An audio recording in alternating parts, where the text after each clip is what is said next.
and I can see some limbing problems on the unhealthier one. What is the owner asking for? Ron, can you tell us? They're asking to remove the two trees and to replant the pair of trees. And they're at their expense.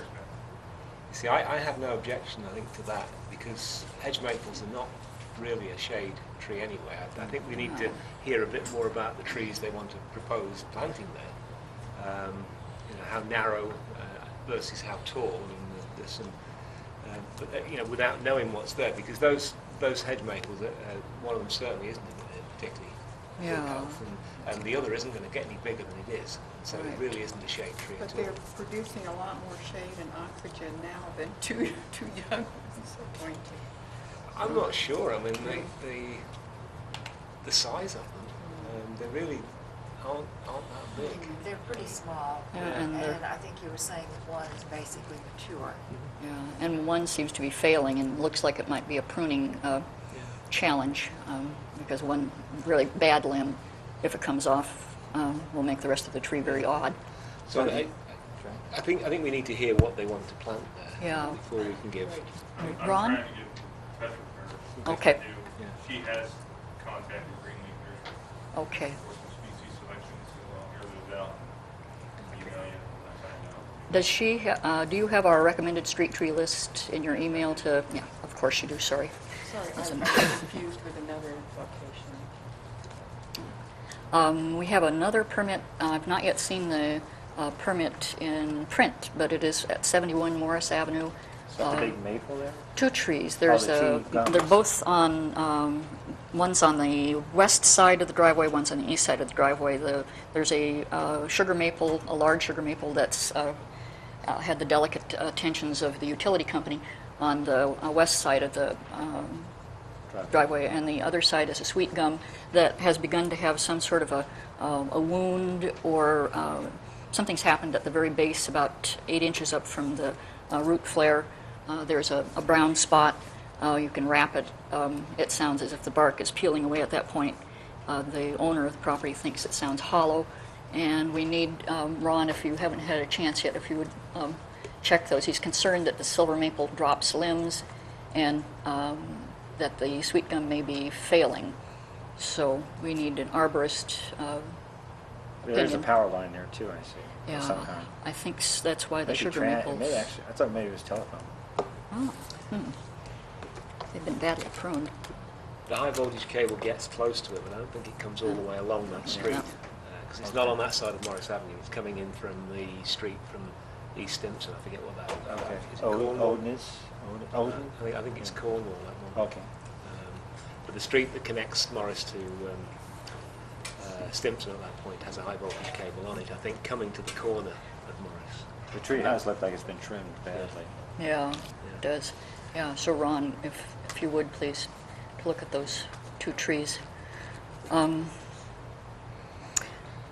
then the next one was a request, 7 Putnam. Ray Hazlett asked the Tree Commission to look at a green space that is on the north side of a house at 7 Putnam.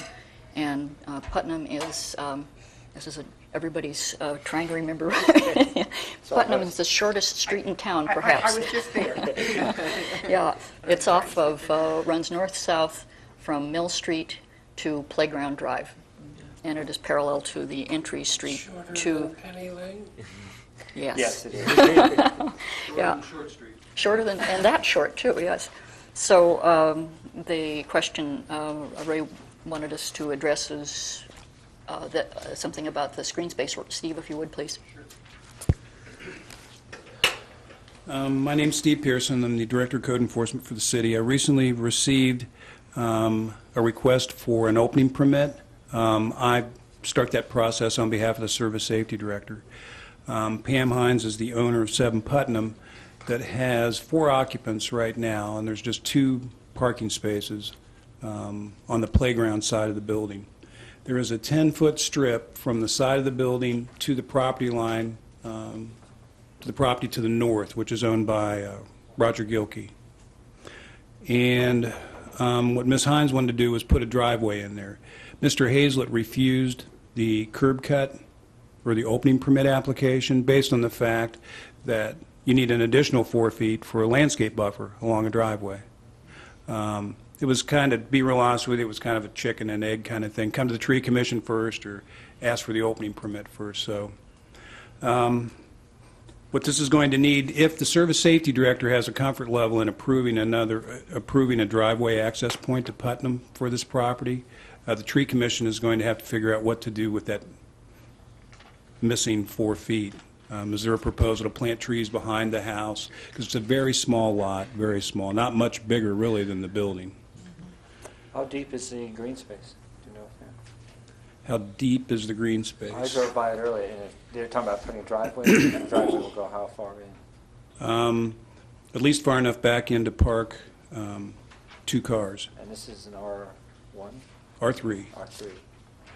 Ms. Hines is here tonight. She's got a drawing and actually a copy of a survey that will show the areas that are proposed to be developed as parking or driveway, and areas that still may be available for some type of planting. Yes, please. So there are 4 occupants, is that in 2 different buildings? No, it's just in one building. Is there a different zoning area where you can have more than 3 unrelated people, or are they related? No, it's starting in an R3 zone. You can have as many people Okay. as you want. But you can't have stacked parking. That's what I thought. 4 and 5 are considered to be a unit. When you go to 6, it's called a rooming house. Okay. So rooming houses and up to 5 people in a unit are permitted in R3 zones and up. This is the green space here, I think. Okay. So this is the full width of the space between the 2 buildings? Yet, since the entire 10-foot width that's required for a driveway will have to be used for the driveway with no allowance then for the 4-foot strip. Maybe when the city has a planner or when someone has some additional time, for example, it would be nice in the zoning code, which requires 10-foot width on a driveway, to also include a reference to a 4-foot buffer strip that's in the landscape ordinance. Right now, I have to, when I'm dealing with people, they may be looking at the zoning code and going, oh, I have 10 feet, I can get a driveway. Well, you also need 4 additional feet, which you don't read in the zoning code. So hopefully someday that can all be reconciled, and so you'll actually be able to go to one section of the code that says, here's how you develop parking lots, including pavement, setbacks, buffer areas, plantings. Everything will be in one spot. What's to the rear of the building back here? I don't believe there's anything there right now, just grass. So that could be planted then? The green spots are where she's putting trees. That's in front of the building, and then at the back of the building there's... Yeah, the building essentially goes all the way up to the property line in the front on Putnam, and within 8 feet of the right-of-way of playground. The one side's been used Playground's there, right? for a long time as parking, so that part's really not an issue right now. Okay, we're doing an orientation here. Mill Street would be somewhere out here. Yeah, the area, Right, if this you're is Mill looking at Street. something like this, the area, there's a 10-foot dimension that's pointing up, that's north toward Mr. Gilkey's property, and that entire 10 feet of width is necessary for the driveway. And Okay, there's- so lot 348 is Gilkey's. Is that what I'm looking at? It's kind of faded on the top of the Yeah, map. Mill Street. Yeah. Siegfried I Falls don't over think here. so. It's 10 more feet here, grass from Mr. Gilkey on this side here. That's Mr. Gilkey's property. right Okay. Yeah. there. So there is 10 feet from Mr. Gilkey's property. The actual distance between the buildings is about 22 feet. So there's 10 feet on this property, 12 feet on the Gilkey property. What's going to happen, what I remember, the land is the same level for the 2 properties. Is it going to be dug out and then the driveway kept at the level of Putnam, or is the... Right now, Mr. Gilkey is partially encroaching with a railroad timber planting area that he built, and he's a few feet onto this lot. So that railroad tie planting box will have to be cut off, moved over. Some stairs relocated that are there right now in order to accommodate vehicles being able to even have a chance to use this 10-foot area. And then the parking will be stacked, presumably. Yes. Yep. Stacked in an R3, I thought was not allowed. Stacking in R3 is not permitted if you're counting for parking that's required. Okay, this is Yeah. grandfathered. So right now, we have grandfathered situation, 4 people with Okay. able to park The- 2 cars. So administratively, what we do is we allow additional parking, even if it's not compliant, because you're not asking for anything that would require compliance. At the back of the property, there's green space at the moment. Yes, right here? Yeah. Yes. That therefore could be used for a consolidation planting of trees, I would think. In lieu of a buffer, you mean? Instead Yes, of a buffer? yes. Instead of a buffer between the properties, we could require planting along there That's instead. why I have marked here where I like to put the trees. One Oh, in okay. this corner and then 3 in front. Okay. Yeah, I'm not sure about the ones in front, whether there's really space there, Yeah, because how- you're very close to the road at that point. How deep is that? Yeah. What's it say there? It looks like 2 feet. 6.5 feet. There's a strip. Yeah, it says 6.5 feet, so I mean that's a reasonable width. Oh, yeah, 6.5 feet. And it's 16 feet wide, however, putting 3 trees in is It's probably too crowded. Yeah. Yeah. In fact, How's that? I to mean, have- they're going to have to be fastigious anyway to be able to survive really in that sort of space, I would think, or highly pruned. Yeah. well, wouldn't it be better to put 2 there and then one Two- in two. another place?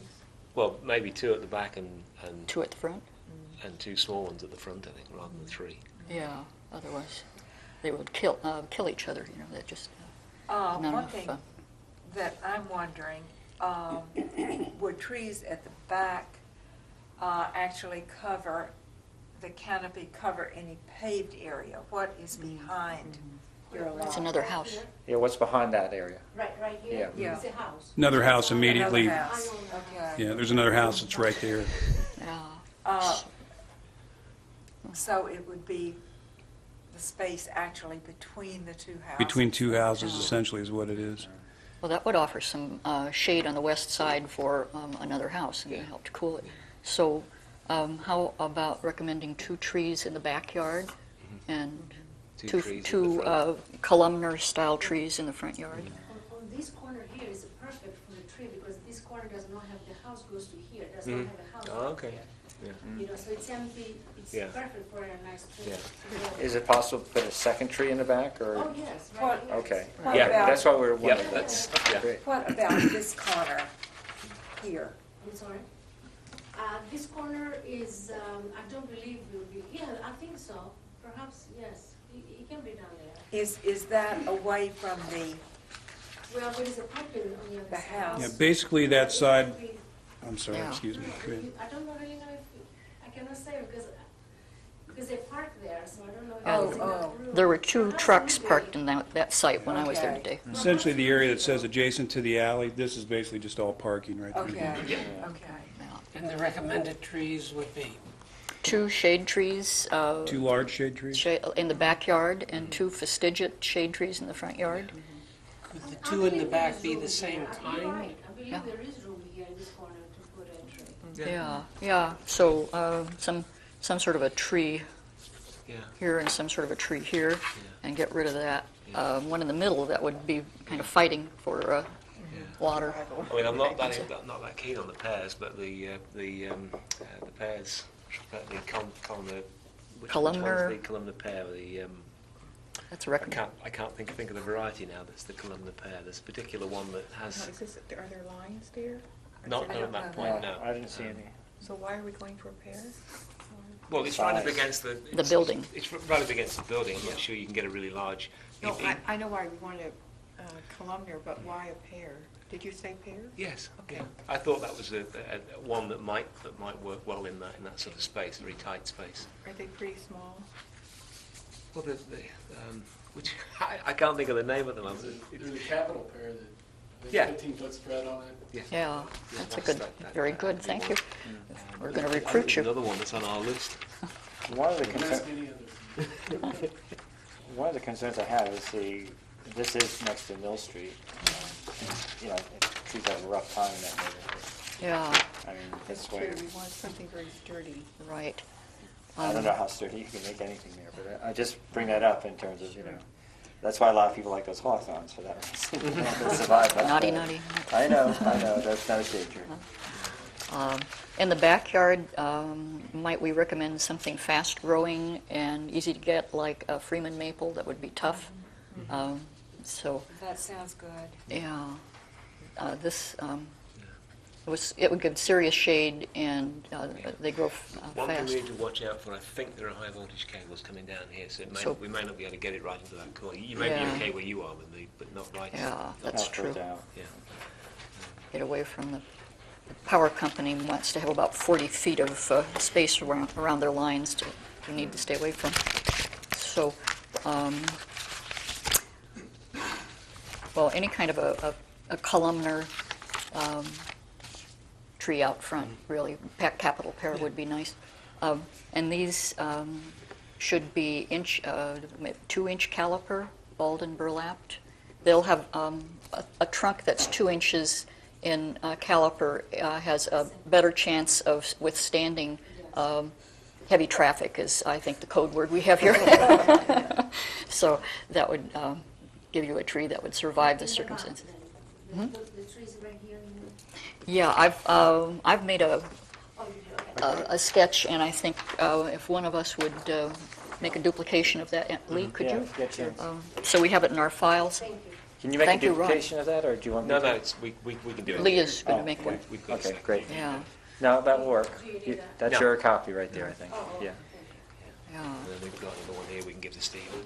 And the yes. back, what kind of trees again? Maples? Freeman maples. Freeman maples? And then these, Or some suggesting capital pear. capital pear or some other kind of columnar Yeah. tree. Okay.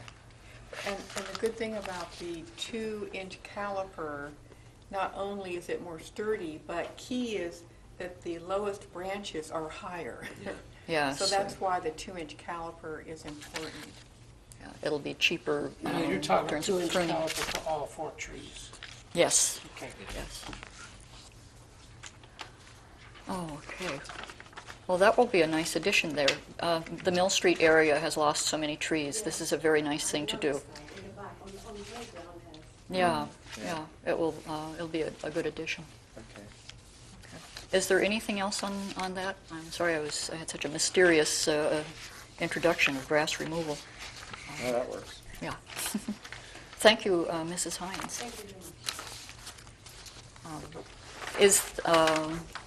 Are there any other tree issues before we get to the bamboo plantings in the right-of-way? What is the other? Well, is the you've other got a tree? 5 Oh, I'm sorry. coach. Yes, I'm sorry. Yeah. I'm having real vision problems. We have, I think, heard from these folks about a year ago, and perhaps Ron is more familiar with this. I got a call today from a Mrs. Blower at 5 Old Coach Road who says that there are 3 dead pine in the right-of-way.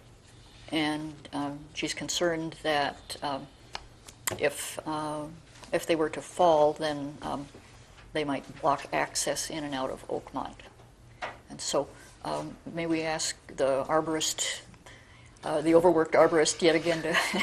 Go and see if they're dead and in the right of way. Yes, 2 important things.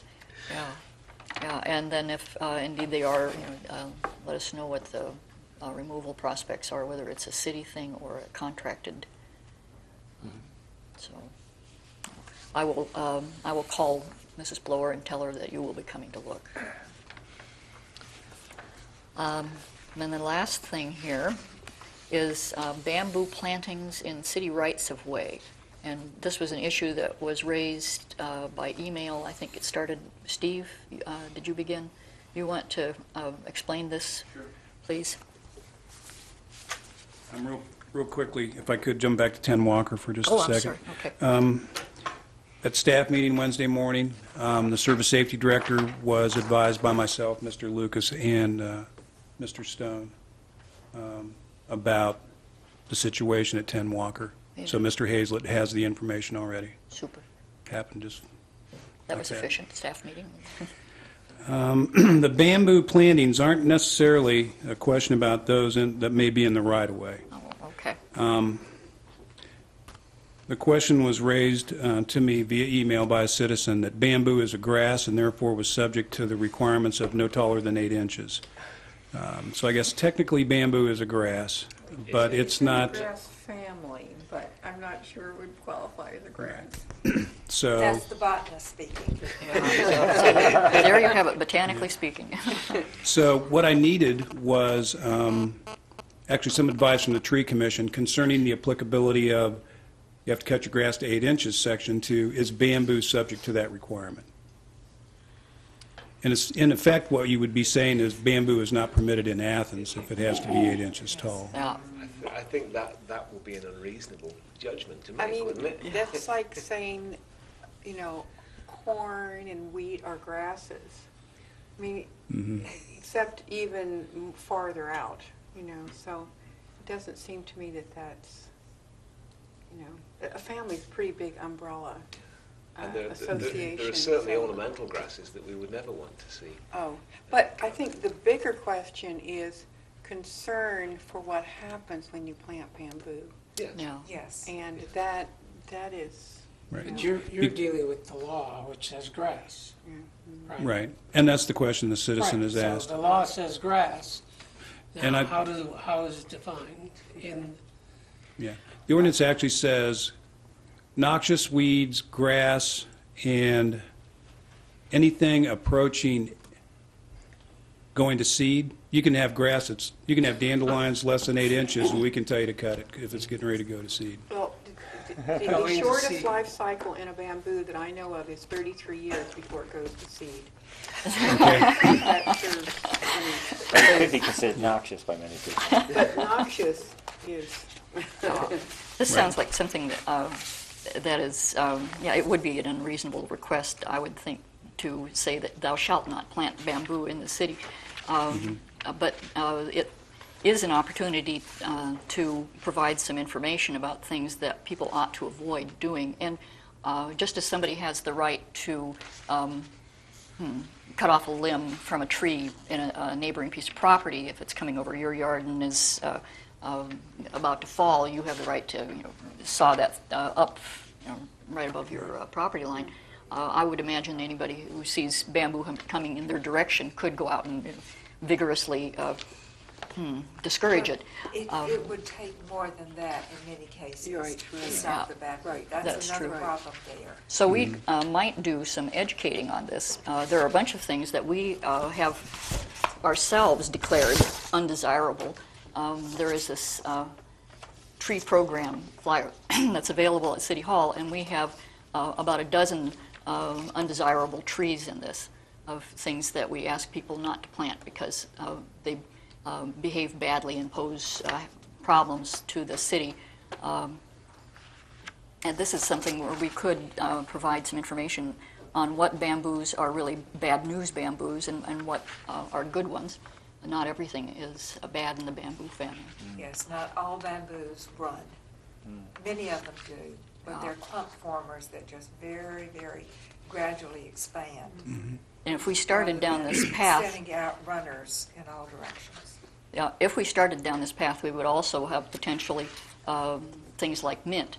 Thou shalt not plant mint that has I've got runners. plenty Only if anybody clip- needs any. You shouldn't have done that, Steve. So only plant clump-forming ones. And I personally would forbid anybody to plant a honeysuckle bush, an amur. But it's just an unreasonable thing to launch into. The citizen was concerned because they had read some about it and saw that it was, in some cases, an invasive species. It could also then quickly go to the neighbors and cause some kind of nuisance, or quickly come toward the street right away and create a problem. yeah, I would be concerned about visibility issues too, Yeah. Yeah. in right of way, particularly like in a street lawn or something, or in a corner. Yeah, there are, I've actually looked at one, my son's told me about another large stand of bamboo on the west side of town. There's My one s- on Courier and Ed Newman's. He's got a stand, and there's one on Arc and Mound, I think, in the backyard there. That's fairly substantial. Isn't Japanese knotweed in that family? No. No? No, that's a Okay, different- now that's a noxious invasive thing that the city can't control. And it's all along the side of Madison. That if it were to come to a corner, it would be a visibility concern. So it's control for visibility, I would think. And Okay. Yeah, we can always do it for traffic safety reasons if it's encroaching out in the right-of-way. Which part of the code is the grass section in? Do you recall? 9, 10, 12, I believe. 9.10.12 A and B. gee, let's go look that up. So we can. That's close. We'll go and have a look at that. Yes, it is, And 9, see- you've and got see it. what we think of it. This is what you had in your email, yep. And that, did I get the number right? Yes, you did. Oh, man, is that amazing Oh, or it's, in, what? it's actually in the. What a guy. So, Yeah, okay. and that would be another good example, too, of where if we had cross-references or everything contained in one section of the code, where you would know, for example, no, it's not, you have to keep your grass cut down and weeds and that kind of things, but this kind of bamboo is not a grass. This kind is not recommended or not permitted. Is there It would help. anything in the law about nuisance plants that could cover this? No, not that I'm aware of. There's a general nuisance law that you can impose, but it's not specific to any one particular thing. Yeah, in fact, Would that be a relief for someone with a neighbor whose bamboo was encroaching? Yes, I believe that could be. But I wouldn't want to, and that's why I came to the Tree Commission. I don't want to use that to say bamboo's not permitted in Athens, but I do want to be able to respond to the citizens. Well, isn't the issue whether it's allowed in right-of-way rather than in Athens? No, I confused it, no. Oh, no, That's a I'm good sorry. level. That's my I'm fault. sorry, That's okay. It's creeping, insidious, invasive qualities. Oh, okay. As well as the definition of a grass. Yes. Yeah, Ron could try it in the tree island on West Hills. No, you don't No, probably want to do that. You don't want to do that. How about some mint? I got Mint, some. mint. Yeah, West Ron's- Hills, we planted those pine Yeah. trees there, don't you? we tried But there's so still a hard. lot of grass. Yes, Yeah, I know. that's true. That would be a mint site. Yes. Yeah. Okay. I'd also had an additional question, if you don't mind, about, we'll go out and tell people you have to cut your grass. And then you have some trees and it starts to get more shaded, and then the question becomes, how far back into the woods do I have to mow? Or how much am I allowed to let an area actually go back more natural with trees growing as opposed, I don't really want to cut the grass anymore. And I'll just be real upfront and honest with you. 2 reasons, very practical ones, so my officers know how to effectively, efficiently, and consistently enforce the cut your grass ordinance. And also, another big reason is to address complaints from neighbors who think, one person might have a very tidy yard, just perfect. And the guy next door, he mows up real close to the trees, and he's not going back in there, and he's not going to mow up pine needles and things like that. But the next door neighbor thinks they see a little bit of grass back there, and it should be cut. So I don't know if there's an easy answer on that one either, to be honest with you. I'd mentioned in my email that I have some of my land I'm letting return back to wooded. I don't want to cut the grass anymore, and it really should never have been cut out in grass to begin with.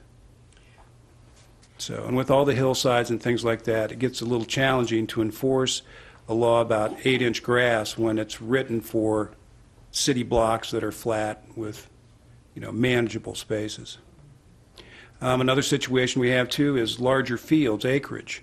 Traditionally, those, in the past, the policy was that those would be cut at least twice a year, possibly 3, as if you were baling hay.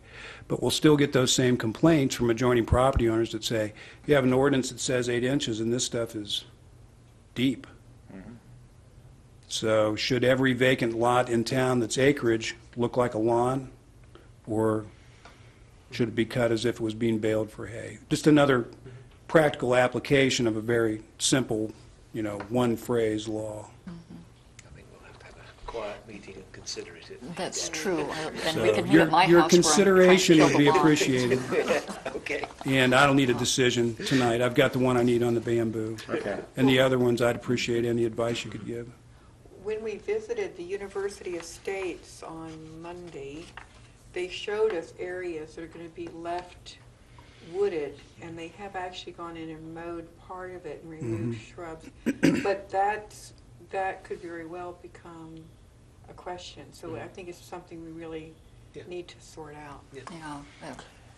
You know, one thing to do is actually start talking to somebody like Dr. Cavender, because he's doing those prairie land stuff all the time. And I know that's your transition between, you know, woods and lawn. And I don't know where his definition falls in between, but I know, you know, there's always that aspect of it. Yeah. You know, especially when you talk about like University Estates or something. Yeah. The design is going to have to, there has to be some I think coherence to it. The one thing that strikes me you've got to try and get is some sort of intentional process. In other words, if the person is intentionally leaving this to do what Steve suggested he was trying to do, and you know, to get a certain effect out of this, I think as long as it's not encroaching on other people, then I don't see why people can't be left to do that. I understand why, you know, if you're dealing with a right-of-way issue, or the, you know, proper, you know, the grass in front of a property and so on, that the property owner is expected to mow, then you know that makes sense. Okay. But I have some areas that I haven't been mowing, and they're going back to their multiflora rose is starting to grow, which I don't really like, but it's better than mowing the grass. And I, you know, every once in a while I'll put on my suit of armor and go back there and try Yeah, oh, rent a goat. to knock it back. There you go, new service, new business for Athens. Like to go. Birds like it, you know, and I try to. I've got some on a fence and try to train it, but. Yeah. Another there's some- example, though, of, you know, some things that could happen that may be a nuisance are not really desirable in a situation where you let something go back natural and unmowed. Yeah, and some, well, we will give it, we'll talk about it at another meeting, and Yeah. if we do it now, we'll have entirely too much fun in the meeting. We'll never get to the... Thank you very much. Thank you. Okay. Yes, Ms. Hines. I'm very sorry to interrupt. If I have a property that I want, a different property, that I want to plant between 20 and 30 white pine trees, do I need your permission, or I'll go ahead and do it? Is it in this, if it's not in the right of way, No, it isn't. no, You can do it then. Yeah. sure, why not? It's going to be straight line on my property line. Yeah, So I already bought 22, so I want to make more, but I just want to ask you why I'm here, so. As long as it doesn't come up to the right-of-way, Yeah. and you don't need permission. Oh, Yeah. okay. yeah. Only in the right-of-way. Only in the city right away, yeah. Or if it were some landscaping around a parking lot issue that, I see, okay. that this is, yeah, Okay. but no. I think that'll make you happy. Yes, it will. More it trees, will. the better. Absolutely. Yeah, you'll need to protect those against the deer. That too. So, thank you. Thank you. The next section is the landscape ordinance, subdivisions and PUDs. We have University Estates Grand Vista Village, which we went to visit last time. This is just very brief summary. I want to make sure, make sure everybody looked at the materials that we gave to, or the information that we gave to Mr. Rep, and agrees that this was what we wanted in the way of information. This is And both the addendum and the original. the addendum is at the very beginning. It is the, that says draft, and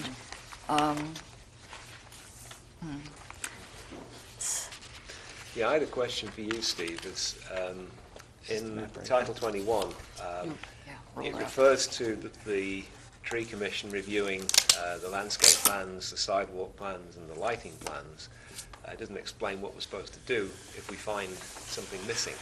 And so in this document, Alvy's just made comment that, you know, we find missing sidewalks as described as they should be in Title 21, but we're not sure who's supposed to act on that. Right. The way the ordinance is written, it simply says that, for example, the Disabilities Commission will review the floor layout. The Tree Commission will review lighting, landscaping, and sidewalks. It doesn't say that you have a criteria. It doesn't say that you can require things or not require things. Well, It just kind of leaves it wide The open. ordinance has certain sidewalk requirements. We've noted that we don't think they're fulfilling them, but we're not sure who needs to know about that in the city. Is it you, or is it the... Well, any concerns you might have, I'd recommend you put them in writing, because it's one of the requirements that the Planning Commission has to consider. So it's the Planning Commission that really is the body that needs to know Right. this? Okay. This project itself will be up for consideration this coming Thursday. At that time, I received documents under the PUD regulations for possible final review. There's a public hearing that needs to be scheduled in the meantime before any recommendations forwarded to council. So there's a block of time in here, and you might even want to comment that the section of the code just says that we review it. What would you like us to review? Well, we reviewed the plans, and I think by the sound of it, a copy of what we're preparing needs to go to the Planning Commission then. One of the interested parties. Yeah, that's the next step. So there's a final review by the Planning Commission, a public hearing, and then a recommendation to council. The sidewalk requirement, I believe, is along public streets. Grand Vista Village is a gated private community. It actually says that private streets are expected to come to the same standards as the public streets Okay. are. That being the case, then, your observation would make that a variance that would be necessary. So one of the recommendations coming from the Planning Commission would be to the council, if there are any variances necessary at all, this would be one, and there may be others. And in ordinances, too, if any variances for anything are considered or granted, it's actually in the text or the body of the ordinance.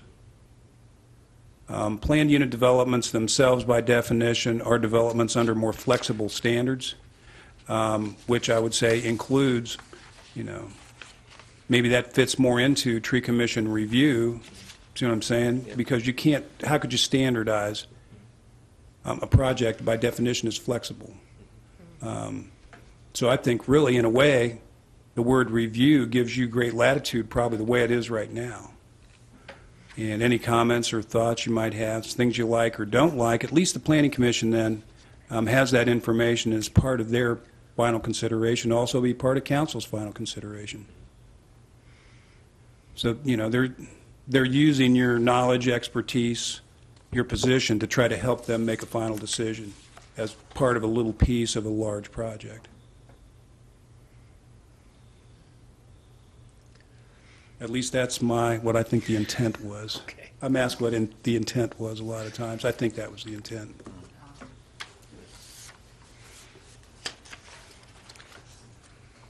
Well,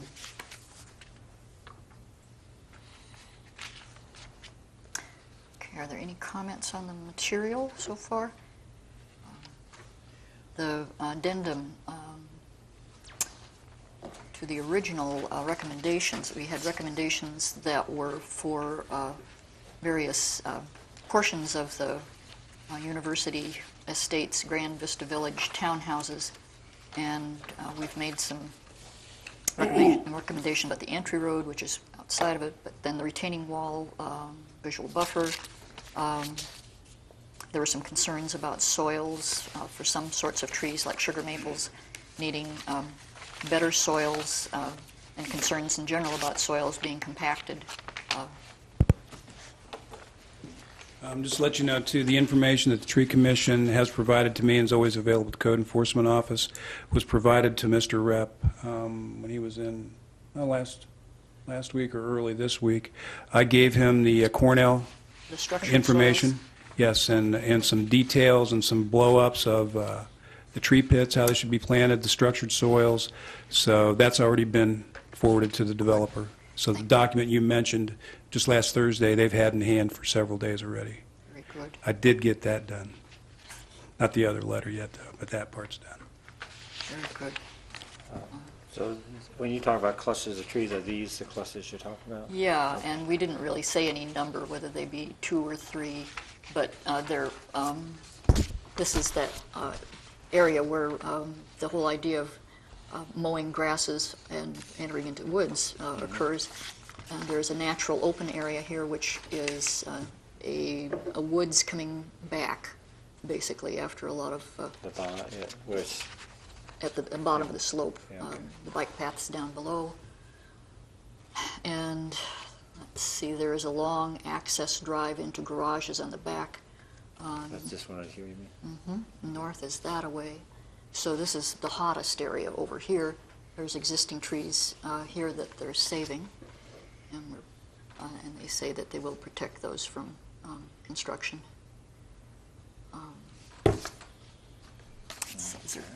So is it down in this green area where we were looking, or is this the field?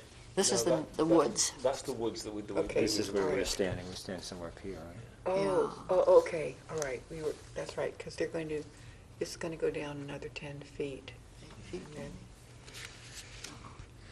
And so we've suggested native trees and clusters along this area that would grow fast and provide some shade and offer a transition to the woods below, and discourage them from doing a berm, a raised berm, which would be a mowing challenge, and would also get in the way of really planting trees in an easy manner on the edge. They were just doing that for visibility to try to prevent view from the highway, right? Yeah, adding those trees would both provide a nice view from above and then from below too.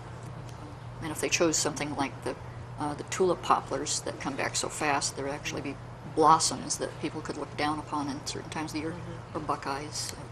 The native things would have a better chance out there too. Are there any other comments, or are there any comments on this? Is this complete? Mr. Rep. Mr. Rep gave us a tour of the My name is Poplar Lance Ridge. Repp with University Estates, and I didn't bring my copy of that, but I did read it, and I thought maybe the one addition to it that I thought we agreed on is as we get farther along and we get into the stage where we've got the pads for the buildings at least, so we have a little better visual of where everything's going, that we agreed to meet again, and that you guys would help in the selection of the trees. I mean, I can figure out where to put them and all that, but, you know, just, I'm getting an education in all this, and there's no use putting some trees that aren't going to last or aren't going to be the canopy that's going to do any good. So maybe that should be added to the, that we will come out. I think Yes, it would I be- think that's a very good Yes. suggestion that we come out and review the what's happening, because things can change as the development goes on, and got somebody to blame. now we'll have someone to blame at that point as well. That's true. It's very slippery, that. Yes, thank you, we will. And I'll put that in at the bottom of the addendum, that the Shade Tree Commission will revisit the site and work with the developer in tree selection. Yeah. Making sure all the requirements are met. Are there not, there are sidewalks now through there? In No. front of the building? In front from of some the- buildings there are some sidewalks, but That's these things right the, here. the bit that I'm I concerned know, with, both sides of it. and it says later on that whenever the requirements of 2109 appear to be in conflict with other chapters of the zoning code, the more restrictive shall prevail. And so the more restrictive appears in the main section on subdivisions. And in there refers back to this piece about the private streets being considered the same as public streets, in terms of their standard of construction. So that's the logic I'm using for that, Yeah, as to makes asking sense. why. Because I would assume that was what council intended, but I don't know if you were on council when No, I wasn't there. Title 21 was being I was discussed. sitting out there. Okay. Yeah. Okay. Okay, I'm done. No? Need this anymore? No? Okay, I think this will be given to code enforcement for our files. Yeah, so this goes to the code enforcement files. Okay. Mr. Roland, did you have a... He's trying to stay awake, is what he's doing. It's a rubber band and the thing that says code. Where'd it go? Yeah. Yeah. And I will make the addition, and we can attach that. So this will, as soon as I'm done with this addition to the addendum, I'll together. Very good. Thank you. Okay, next item is the summit at Coates Run, which was really going to be the only item of business tonight, I think, as you recall. So, let's see, I think people have had a chance to look at the individual maps. It was very nice having that kind of information presentation in individual form. Thank you for that.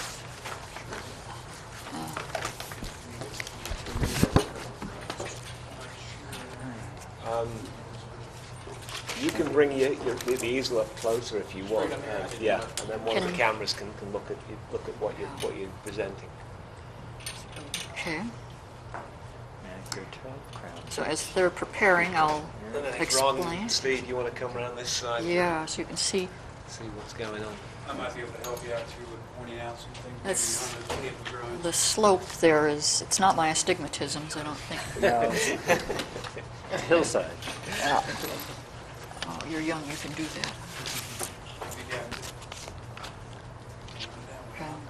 This is the summit at Coates Run, which is off Richland Avenue, development at the top of the hill above the OU Inn. And please. I'm Ryan Pearson with the Edge Group. I'm representing the Edwards Companies, who's the developer on the property. And I guess what I'm really here for is a preliminary view on what we are proposing, just so that as we move forward with doing the planting plans and getting into the bulk of the work, we're not assuming something that we can't pull off. So, in general, the layout of the site, I brought some aerial photos of the existing trees, but in general, the bulk of the quality existing trees are around both of the streams on both the west edge and the eastern side. This is Coates Run. And early on in the planning process, we did as much as we could to protect those with a 50-foot riparian corridor. And actually, we've been able to stay out of several pockets that are a little bit deeper than the 50-foot from the stream bank, especially over on the western creek. What happens on the northeast corner, where there appear to be some quite mature trees there at the moment? There's a house there, and then that house is surrounded by some quite mature trees. Is that on your property or on Currently, theirs? the house is sitting right here, the last house on the end of Greenbrier Drive. Yeah. That house will be taken down. However, the trees, the pines that are around it, we're going to try to keep as much as we can. Now, just across the street, we saw where they had some pretty shallow roots and actually topped over, I don't remember the gentleman's name. Bud Warner? Warner.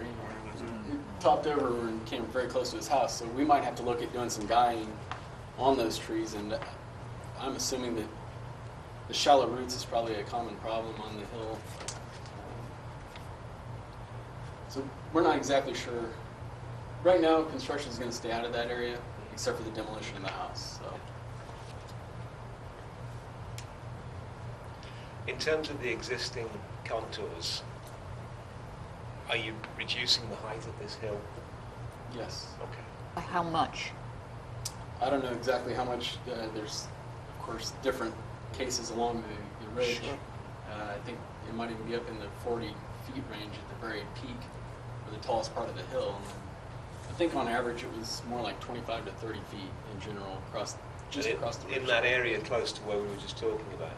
Up in here? Yeah. No. This line right here would represent the limit of grading. Okay. It should be. And actually, this will cut back down. I think looks like it's about 10 feet total from that property line to get down to a fairly level grade for that parking lot. So will this, where the buildings are, et cetera, is that actually going to be a little bit lower than some of the surrounding areas? We were trying to look at the, Yes, it'll be lower than, it'll be very similar to the finished floor elevations on the Carriage Hill site along this property line.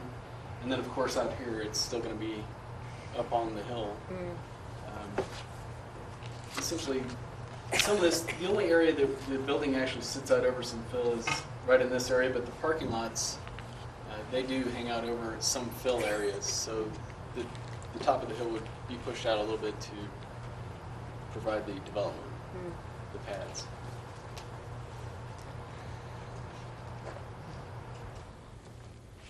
do we have a question about sidewalks?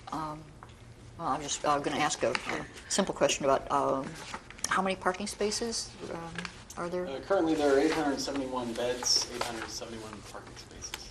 More than I thought.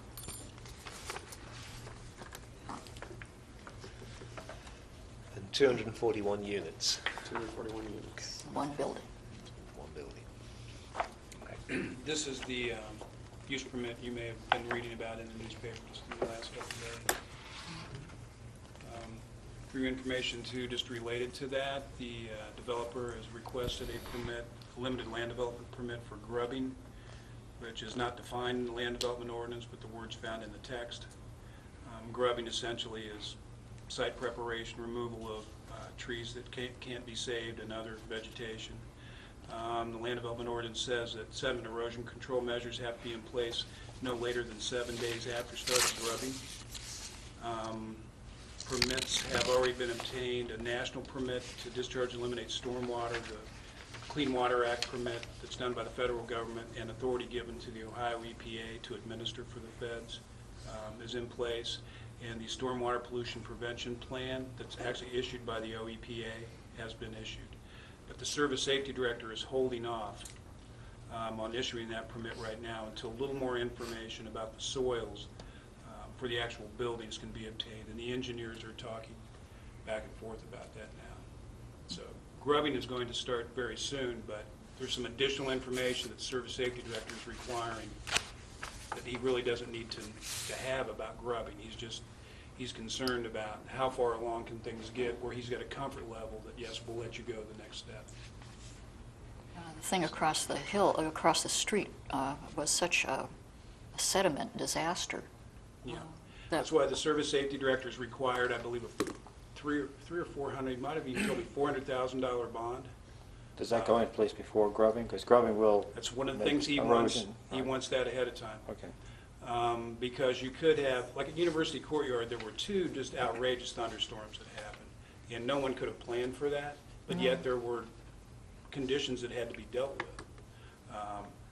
And so this bond could go toward actually cleaning up a street or a stream if necessary. It also is going toward guaranteeing that even if the project for some reason would stop or fail, we'd at least be able to go back in and grade it out and revegetate it, at least get grasses growing again. So that bond, that large, I think it's a $400,000 bond, is what Ray Hazel, the Service Safety Director, is requiring. So, but there was negotiations today on that. There were meetings with the developer and the Service Safety Director, and I think some of that's been worked out even today. Again, an example of the many different facets of one project, and really the administration looking for particular expertise that the Tree Commission has. And a concern for, soil stability, I think, is a good and appropriate and legitimate. Well, one of the concerns we're going to have if a lot of soil is removed is what is the state of the soil going to be for trees that you're going to plant in there. I mean, to some extent, it's not our problem; it's your problem because the trees die. You've got to keep on replacing them. So you need to do something about making sure that the amendments go in or whatever structures, soils. That something has to be done to make sure the trees survive. Do you know if they're going to have a topsoil stockpile to begin with, or not? Per code, they have to have a stockpile somewhere. Yeah. So Now, usually that's taken care of by the earthwork company that actually wins the bid and comes in, and it's their job to figure out how to maneuver all that stuff. And So the best soils that are there, I guess what I'm getting to, the best soils that are there will be saved, and if more is needed, it'll have to be imported. Well, I don't think they're going to need any extra soil. I'm talking about suitable tree soil. Topsoil. Suitable tree soil. So- No, there's no lack of soil in general. Do you know how long it would be from the time that topsoil was removed to the time that it would be then brought back in to To be vegetated? used for planting? Well, currently the plan is to have kind of a first phase of buildings, and I think the phase line is actually back into here to where they might not be able to finish this in 1 year, but have those units open for August of 08. So that's within 12 to 15 months or so. Because there are a lot of sort of subtleties in terms of how to care for soil. Research has shown you can't remove the soil, put it here, and then you put the next layer on top, and then expect to get back down to that topsoil and have it be the same. because it's filled with living organisms and they can't survive Under under a lot of other soil. So it needs to be moved and stored in an appropriate manner for all that to survive. And like I said, I'm really not a big Sure. part of that part of the process, so No, but, I don't even know the governing rules on that. well, a lot of people who do it do not understand it. That's why I'm bringing it I can up. imagine. One of the things that we're supposed to see is that 5%, let me find the words, at least 5% of the gross area of the interior parking lot vehicle use area shall be landscaped. I don't really want to have to go in there and try and figure out from your scales exactly whether you've done that or not. So this will be one thing that really we would like you to do, is Okay. to show us that you are. We've done that calculation on the previous plan several times. Okay. I'm pretty comfortable with that. Okay, yeah. And by landscaped, we're just talking about landscape islands interior to the parking lot. Yes. Yeah. And does that mean, And that they because we've been through different jurisdictions on how this thing's measured, yeah. do you measure a triangle at areas like this, or? That piece that you just pointed to there is actually not included because perimeter. it's on the perimeter. Okay. The lot on the other side of that parking area, That one and the next that's one over. interior. Yes. Where would I start my line to figure out? I think you start on the. I'm just looking across On the this street. edge of the I drive think aisle? that edge there. Okay, Yes. So my perimeter would be, Yeah. the perimeter parking spaces in that contiguous drive aisle Yes. would be out of the calculation, everything Yeah. inside of that? Yeah. Okay. Yeah. Yeah. But then it would include the roads and so on that you've got on there as well, because they, I think, are considered to be interior once they get away from the periphery of the Like the through property. here, Yes. definitely count And- all that. Yeah, and the access roads as well. This, Yes. Yeah, they're counted as the why would you count that but not the parking lot? because it's on the boundary, and that traditionally has been the way that we've been counting them. That's interesting. Because one thing that happens on the boundary is there needs to be an 8-foot wide buffer at that point where trees will be planted, and so in a sense we're taking into account the landscaping at that point by that rule. Okay. So that, and that was one question. It wasn't clear from these drawings exactly how wide the perimeter buffer is on the south. On the south parking Yes. line? Oh, Yeah. I think we have 18, 15 feet, somewhere in Okay, that range. yeah, so it's plenty, and then in that case, shade trees can be planted every 30 feet along there, and they'll certainly conform. Right. Later on, there's one exhibit that we have that shows that we might have some concerns in through that area just because of the rock, and I don't know exactly what we're going to get into, but we might have to dig some pits and fill them with soil. Even then, I don't know how the tree's going to act in that kind of situation. And as far as, I guess, the intent of the code on the perimeter yard, is that to buffer views into parking lots? Yes. It's right, Provide buffering, shade. if it's, And like, shade, yes. if it's shade, Okay. it's also buffering as well. Yeah. Shade of paving to cut down on heat. Yeah, Yeah. it's one of the things. So it's But both then, of them? but then in addition, it's seen as buffering between adjacent properties. That's less of a concern when you've got properties of the same type abutting each other, Mhm. but it's still a concern.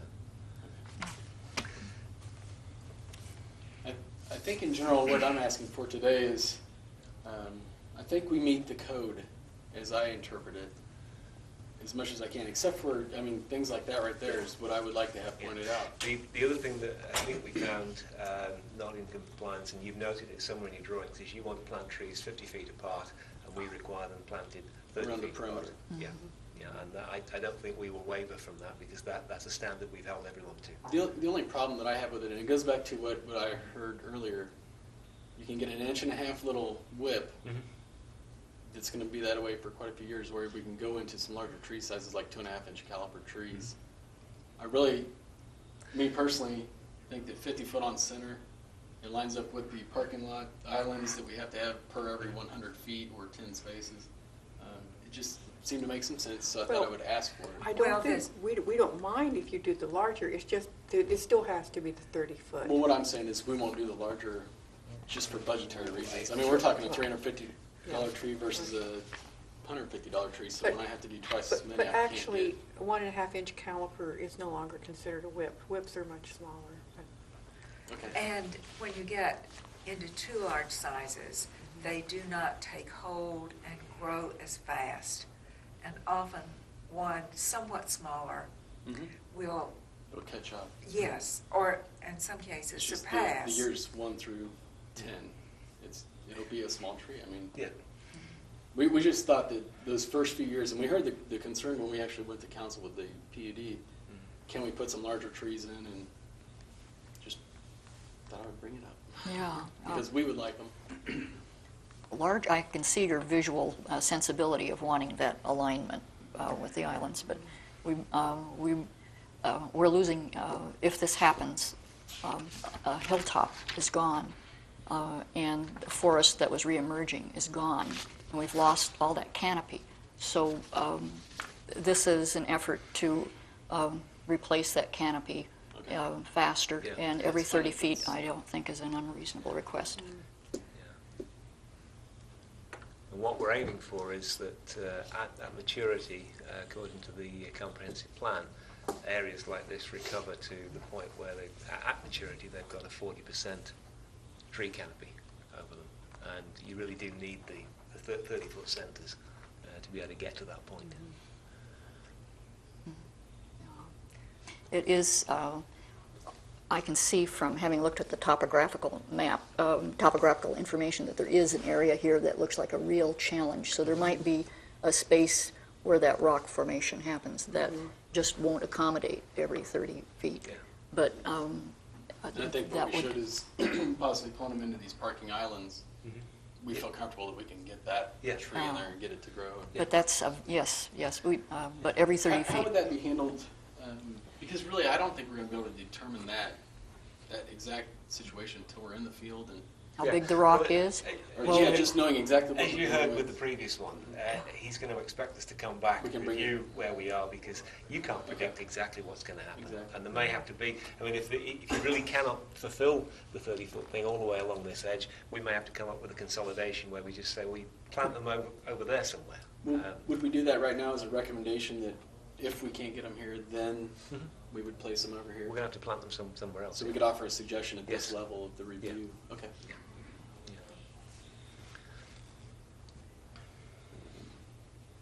We should calculate what it would be, the every 30 feet, how many trees that would be. Well, I think what we'll do is maybe we could graphically show them every 30 feet, and then maybe we would have an alternate exhibit that if these trees can be placed here, then maybe we can place them somewhere down along the Greenbrier residence, or maybe it makes sense to keep them over on that side of the property since that's Yeah. where they were. And this is hot over here. If this is north, this is the south and west corner. Yeah. So that's the hottest spot Yeah, in terms so of pavement. this area actually is the area you want to aim for, or adding trees in over here. Okay. 20 years from now, people that park cars will be happy with you. Yes. We won't have cars. That's, that would certainly be, We don't need trucks. People on bicycles will be even happier. yeah, Except for that hillside. Quite a ride down. steep, it's true. For your legs. Oh, yeah.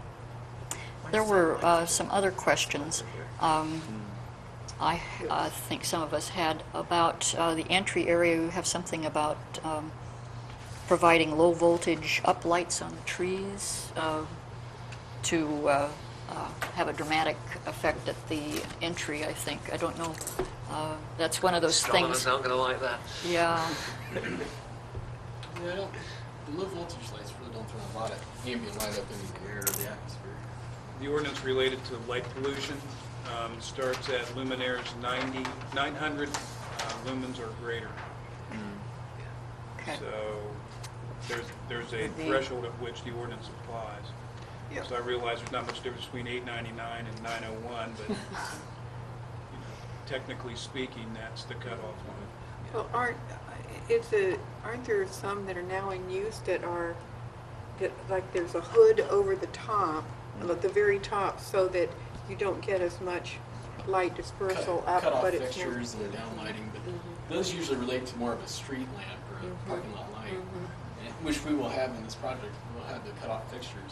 That's a The different. low voltage uplights are purely used, those tiny Those- little right, bullets that you right. put in your residential yards that To, highlight a few areas. and that's going to be to highlight the clubhouse? Well, the plan or the other thing that we're asking for a little bit of leeway or variance on is removing some of the street trees in this one particular section to allow views up, to really pull off this design element. Yeah.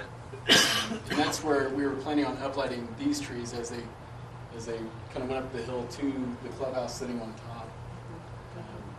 We don't know if we're going to do that yet or not. But I don't think I've got too many problems with this concept of that they're trying to achieve there. I mean, the lighting is a separate issue. I'm not going to have to address that one. But I think we're getting the right number of trees by the look of it. They're just They're planted. 30 foot on center, and what we did is we struck the line down the center line of the street because we wanted our street trees symmetrical across the street, aligned with each other. So that was our 30 foot, just marched from around the turns. You get a few extra on the inside and a few short on the Yeah, it's a outside. little bit tighter on the inside. You are correct about the parking lot lighting. Those all have to be hooded or downlighted. They have to essentially meet dark skies criteria. Great. A lot of times they're called shoebox lights. There's a lot of different styles. All the lights that have been installed in parking lots in the last, I want to say about 5 years, have been the correct type. So there's, as far as I know, there's been 100% compliance, especially on big lighting projects. There's some difference too about light trespass. That might be a different issue. There's no difference from zone to zone about light trespass. Same criteria about trespass in an R1 single-family zone also applies to a B3 zone. So Lowe's is not allowed to encroach on Walmart, just like you're not allowed to encroach on your neighbor in your residential neighborhood. There's been some discussion with local architects about possibly, if the ordinance gets a little more sophisticated, some leeway about light trespass in certain zones, because everybody's trying to get light, including the police department a lot in these areas. Just so you know, too, there's discussion with the Planning Commission right now about lighting of signs and requiring all signs, possibly requiring all signs that have lighting in them or on them. When the business is not open, that sign has to be turned off. There is no such requirement now. There's discussion with the Planning Commission about that. So at night, you drive down East State Street, and if none of those businesses are open, East State Street's dark. At least sign-wise. Not parking lot-wise. Walmart's 24 hours. How about that? So, So if I could throw in another alternative possibility on how to calculate interior landscape areas. The perimeter area is an area that's exempted from the calculation area.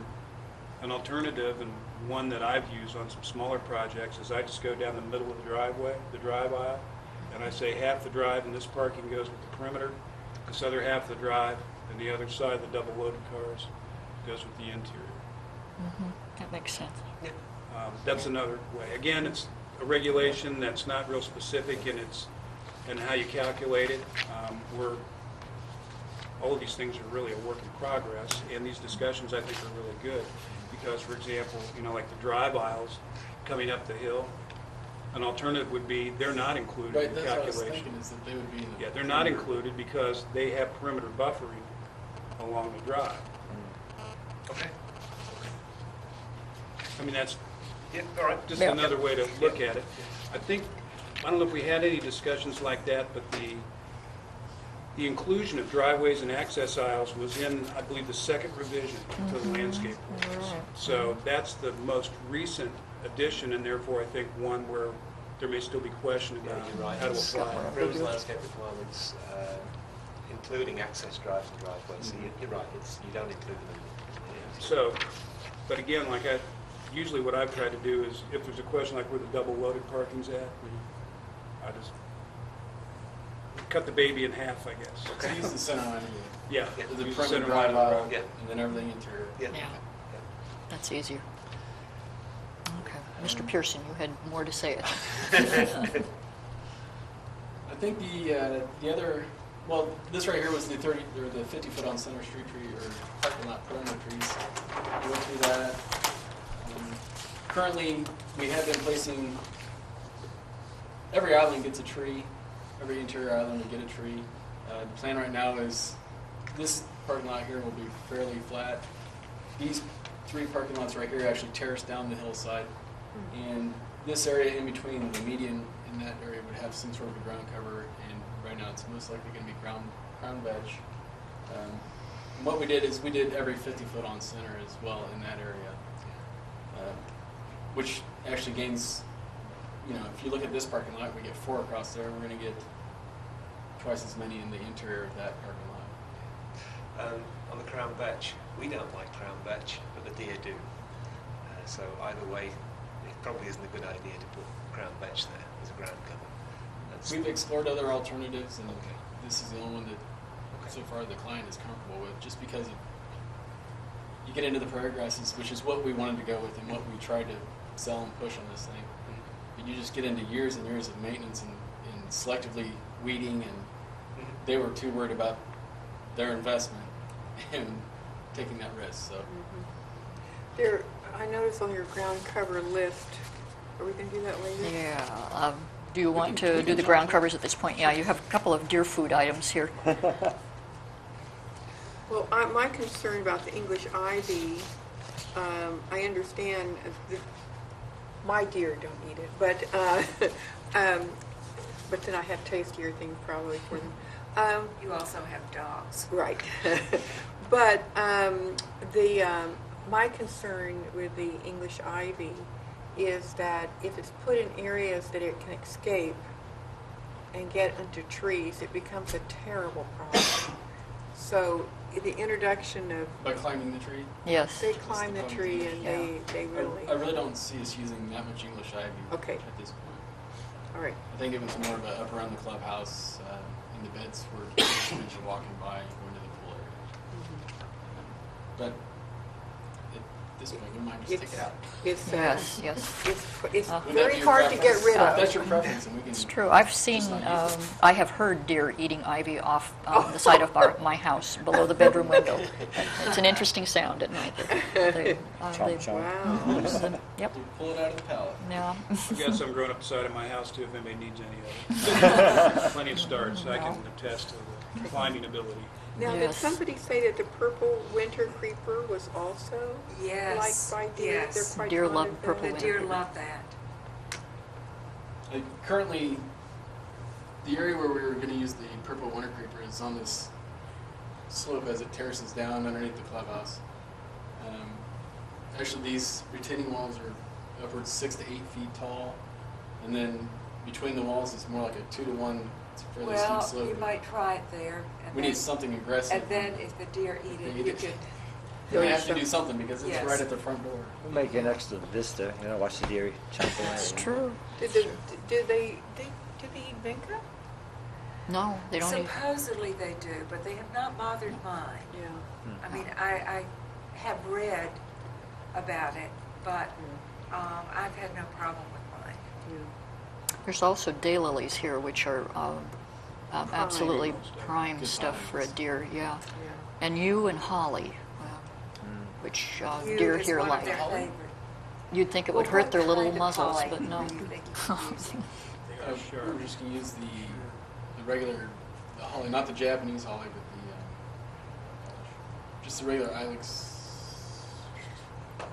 I can't believe this. Like the China girls, the blue girls. Oh, okay. yeah.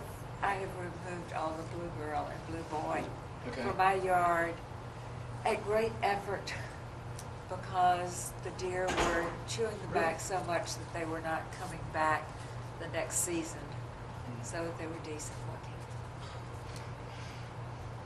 Okay. We have a big China deer girls here. are probably the same way then. I It's would the imagine. same. Yeah. It's just It's some of the same cross. Mhm. I mean, it's just a slightly different selection. Those are the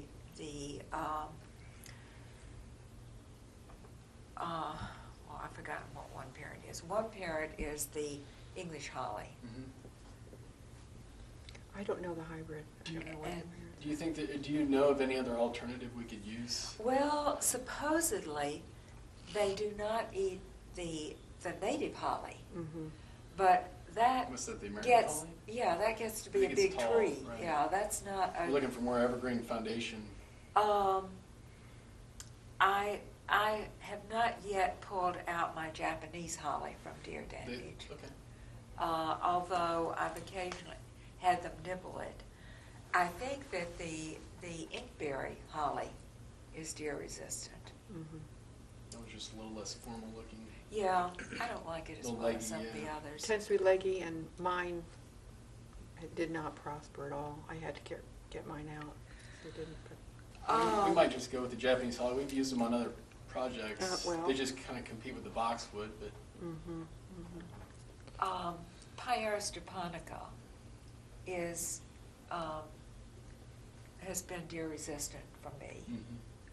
Or actually, I have a hybrid of it, but I think the species is deer resistant and also. the soils down here. Yeah, are yeah, fairly acidic. we have acid soils. Okay. Of course, So, we don't know exactly what. well, all of southeast Ohio is pretty acid.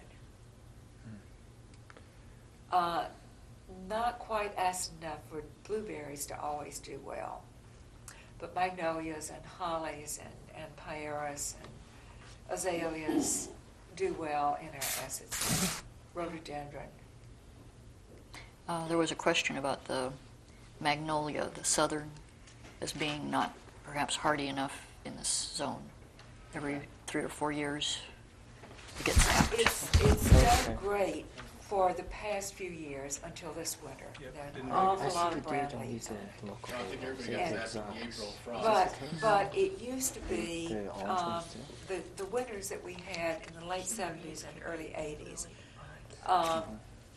well, there was a sizable one on campus that, I think probably close to half of it was killed that winter.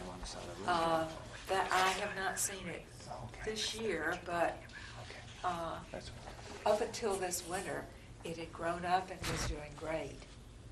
But that is I didn't know if definitely we were getting questionable. Because Columbus is a little bit on that, and, you know, now that our hardiness zones are changing, Well, I thought we might be able to get them down here. from talking with some friends in Columbus, ones who are near the university and German Village, In the city, yeah. consider that they're in the same zone Is down here. as we are here. That's certainly not true of the suburbs. Yeah, and outside of town, you can see a 20 degree drop in temperature. And I don't know whether that would apply to an area like this or not. It's how close you consider that to be in the town. But microclimates could be a worry. Well, were there other particular questions? Let's see. Emily knows species.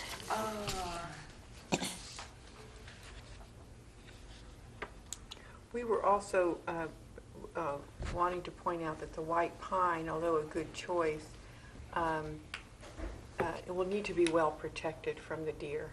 But that's pretty well established. The forestry people have those tubes, and so it's not a problem as long as you do it. And after that gets a little height.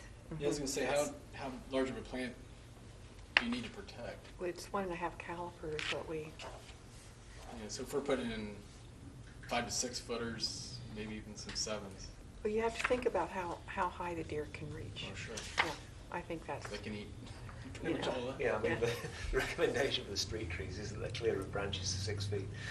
Yeah. The students are as bad as deer at pulling trees down. No. No, they're adolescents of all ages. Okay. Any more comments on the planting or the plant palette? I mean, if you have any recommendations, we're open to this here at this point. It was nice to see a diverse range of shade trees being chosen, I think.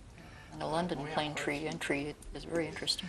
Do we consider all those shade trees to be large shade trees? I wouldn't have thought the Cleveland. Yeah. That was the one I was trying to think of earlier, because the Cleveland, I think you can get as a prestigious pair. I thought that was a wider. Is that the Yeah, wider Cleveland one? selects more Oh. shade tree, the capital. capitals that. In general, Well- when I put the capital pears on there, even the Armstrong maples, a lot of times we end up with beds up against the building that we just use something that stays relatively fastigious, just so it doesn't grow into that building and be a maintenance nightmare. Yeah. So we wouldn't use those anywhere except for up against the building, maybe in the courtyard. Okay. You mean the pears? The, Either the capital pear or an Armstrong Okay. maple or anything that's Okay. that kilometer. We would, but not surprisingly, particularly want to have really big trees in the parking lots and parking lot islands, things that would truly be 45 foot at maturity Okay. around the perimeter and on the interior parking lot shading, since there's such a loss of canopy. Okay. I think the other question that we had, there was a section in the code that what actually bumped us to come to the Shade Tree Commission is that we had to do anything over 12 units, you have to go before the Shade Tree Commission. And in that section, they had a piece that actually called out 1 tree per unit. That's for 3 to 5 unit dwelling, I think. Right, that's what I was wondering, is if there was any leeway or if we got any credit for saving the riparian corridors and a lot of quality trees around the site. Albeit, this is disturbed, but if you take any other site, almost always it's 100% disturbed. Well, what are you asking forgiveness from? Well, that's just it. I didn't know. Take it down. Reading that code is there's some squiggly lines in there. And so I have, we were showing 200 trees around the site on top of all the parking lot trees that were Yes. required. Just wanted to make sure that that's a safe direction that we can. I think that is, call out. because we Okay. can't expect you to put 200 trees close up against the buildings for the very reasons that you Right. just said. And in the past, we have accepted in the landscape ordinance that, when we're trying to calculate how many trees need to be there, we just add them all up in terms of the total requirement. Okay. And try and look at it from that perspective, and not necessarily expect them all up against the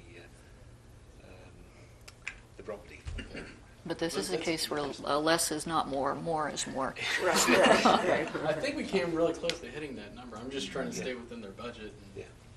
That's really where I really thought that the 2.5 inch or going with a larger caliber tree might be better for this project. Well, I think there is a particularly section when they, about trees, existing trees counted. Yes, and Yes, that- that's and true. And that's the Yeah. other thing, that if you've got it, if you really try to save mature trees, we are very forgiving at that point, and we tend to be. The next exhibit showed the buffers. What we try to do is just hatch in the existing canopy that would be saved. And we're just noting that in some areas, especially up here where these 2 houses are very close to the property line, we have parking within 40 feet of that property line. We're going to need some buffering, we just don't know where, we don't know how thin it's going to be in certain areas. We did go up and tree survey this Tenoglia property when we started that. However, we didn't do a tree survey of the whole site. So the way I understand that is to the satisfaction of the code enforcement or zoning inspector at the time of, so I'm thinking it's at the time of planting type of thing. And maybe it's one of those situations where the Shade Tree Commission can come out and help. Please help me. Where do we Find place the information. where do we place these trees? Where are the views from and to, and really get the best solution for everybody. Oh, you mean where it says the zoning inspector may require a decorative fence or screening or additional shrubs, hedges for the purposes of obscuring objectionable features? Yes, it kind of sounded like that was in the corridor. Such as parking lots, yeah. I mean, that's, yeah, he can call us in to do that, I guess. Yeah. The next exhibit just detailed a little bit of the frontage and what we were trying to do. Right now, we're going to be able to save the existing trees along this retail property, and we're going to infill a little bit up here, more so just to create our window and make sure that we're capturing a nice window. And then what we have is we have a booster pump house that's going to be decorated to look like a spring pump or a spring house. And we'll have a fence in the rear of it that houses the emergency generator, I think it is. So that will be screened. And then we have the culvert crossing Coates Run that'll actually be an amenity of a little bridge that you actually cross, you enter this new threshold into the property. And we're going to have the, like a stained white guardrail that looks like a horse fence at a 12 by 12 timbers. Some vinyl horse fence that ties into some sort of a sign component in the only area that we have up towards the street that's not right away.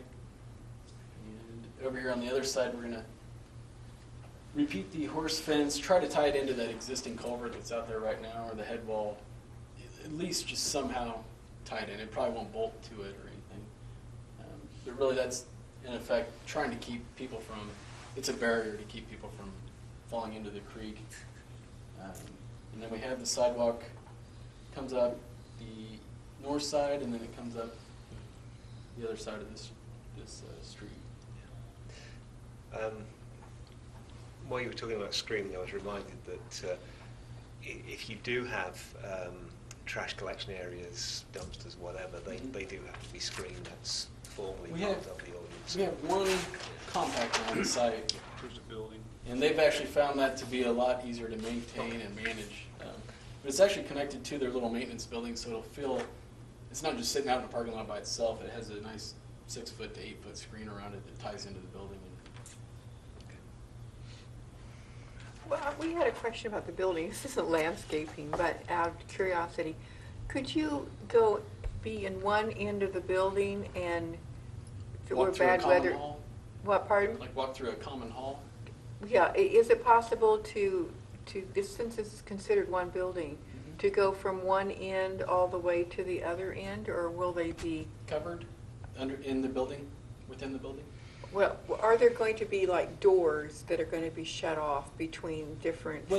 What this building is comprised of is essentially where you see the walks coming into Yeah, the building. uh-huh. This one right here has a breezeway that just creates kind of a U shape.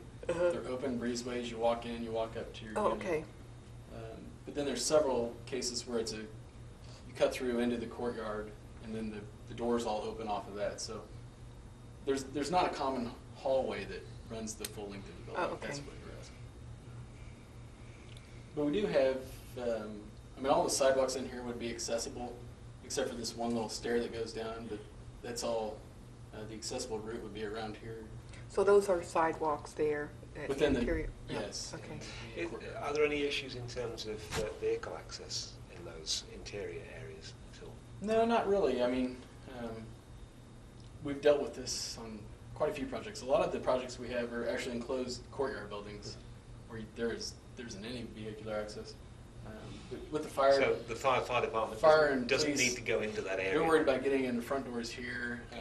What helps us a lot is having a second way that they can actually cross the courtyard and get out the other side of the building or run down the sidewalk to the other. Just so you know, the service safety director and the fire chief met with developers representatives just today about fire safety issues. Because we don't want to go improve the landscape ordinance and then have the fire chief say, no, you can't do that. Well, he was a little harsh at the start with his islands and where trees can go and where Yep. they can't go. And I Yep. thought, well, we have a balancing act here. Yeah. He's kind of like Nick. They Yeah. want to Well, we're- reserve their area. The well, we're large good- competition here.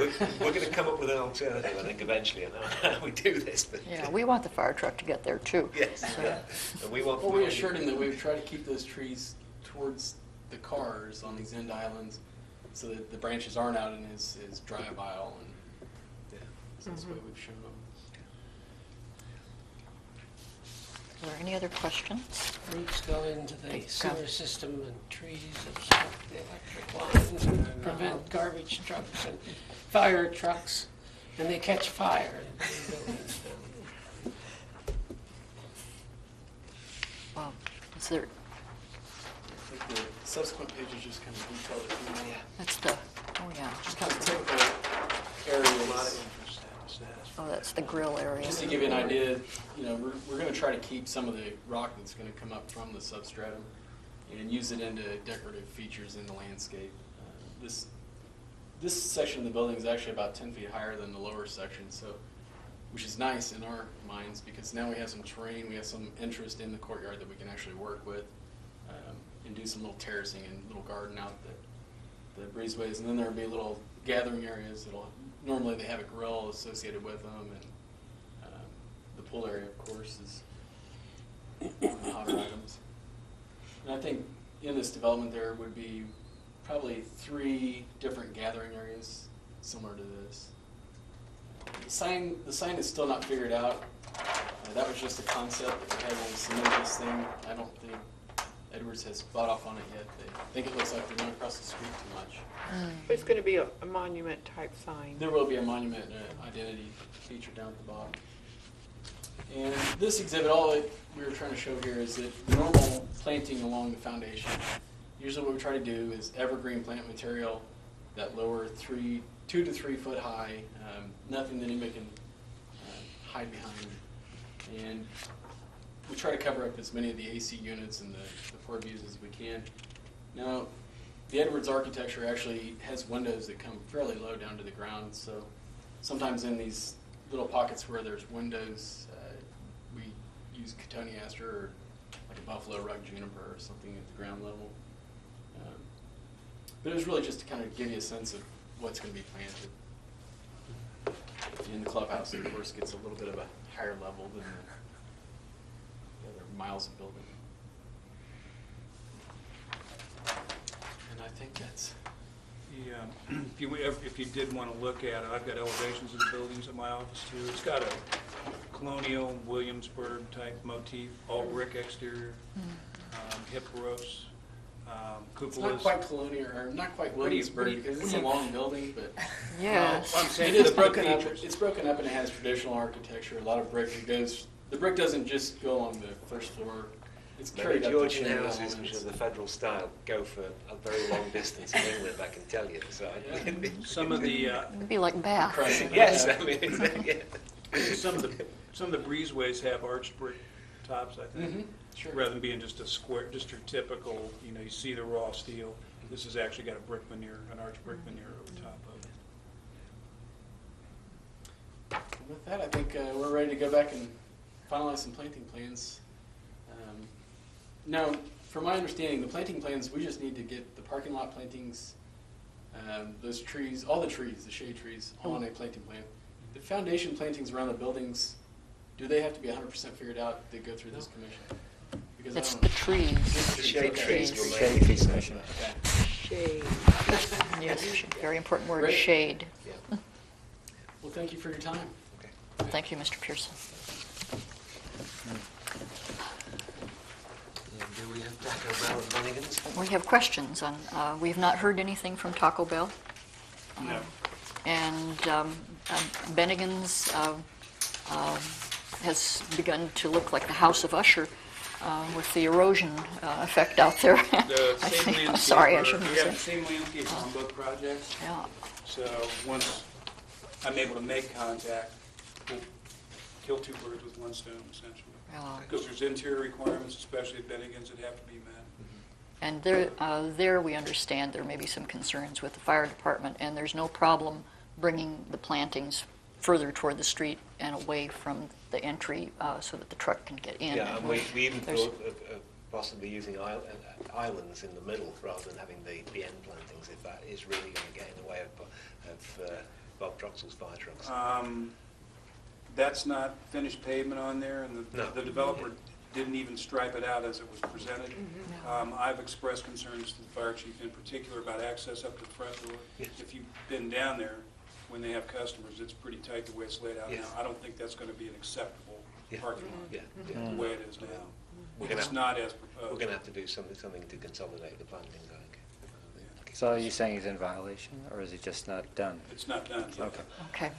It was a real quick job, and the asphalt plants were getting ready to close. It's getting cold. They want to open, but they don't want people driving in the mud, so they, they knew essentially it was a Yes. lost cause on the asphalt, but it would get them open for the winter. Rather than just get us standing there looking at the site, it would be nice if they could produce a drawing, at least of what is there. They don't even have to fill it in, but we'd like a drawing Okay. of what's there, the building and the space that they've got to work with, because we may be able to make suggestions as to how to deal with it. It is hard to do without paper. Yes. Same landscaper presented the plans for the building right next door at Taco Bell, and I would have thought the idea at Bennigan's would have just gone right across the street, but it evidently didn't quite translate. There was a drawing, but it wasn't very minimal. Yes, that's a Very minimal. good word choice. So, Okay. Let's see, is there, Ron, do we have any news on the Emerald Ash Borer Week, or things are simply proceeding? That's the week of... There's a lot of things that I'll be working on beginning part of next week. Super, thank you very much. And does anybody have any other business? I did want to mention the City Council Committee meeting for AP Reliability Service Improvements. They're going to do a follow-up, and this is mostly for the electrical service. This is May 14th. May 14th, 7 o'clock in these chambers. City Council Committee meeting. And I'm not sure how much time they'll have to, they were talking about a long presentation. I don't know how much time we'll have. Looking at it, we have 1, 2, 3, 4, 5 different committees going on. They'll be the first ones, but the concept there is if we want to submit anything in terms of... Is this a meeting where the public can comment? Yes, Okay. it is. It's a regular committee meeting. They're just giving us their update on, really, as again, it has to do with their ability to supply electricity, but there's other issues that could always be brought up in how they're supplying the tree trimming too. Mhm. Okay, Yeah. good. Okay, well, we'll have a round robin by email perhaps on that. Okay. Somebody will go by it. Is there anything else? Okay, well, I hereby adjourn. I'm not even going to entertain motions. When is the next meeting, though? Is the Please do note. June June 6th. 6th, Yes, Thursday. we'll be You get on a the- break. Yes, we do. Okay. And I'm going to take... We haven't moved to a weekly schedule. Yeah,